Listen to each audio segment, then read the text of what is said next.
जय श्रीमन्नारायण। विष्णुपादुका धाममा पाल्नुहुने सम्पूर्ण भक्त भागवतहरूलाई हार्दिक स्वागत गर्दछौं।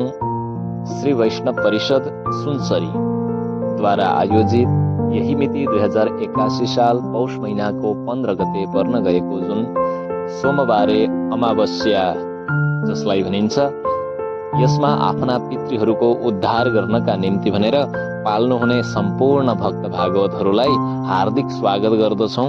साथै हजुरहरूका लागि हामीले निशुल्क रूपमा अन्नक्षेत्र अन्नकूट चलाएका छौं, जसमा हजुरहरूले पवित्र मनले भगवानको प्रसाद ग्रहण गर्न सक्नुहुन्छ।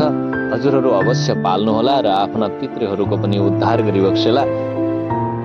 श्री वैष्णव परिषद सुनसरीले आयोजना गरेको यस प्रसाद वितरण सेवा क्षेत्रमा हजुरहरू अवश्य पनि उपस्थित भएर प्रसाद ग्रहण गरिबक्सेला। जय श्रीमन्नारायण।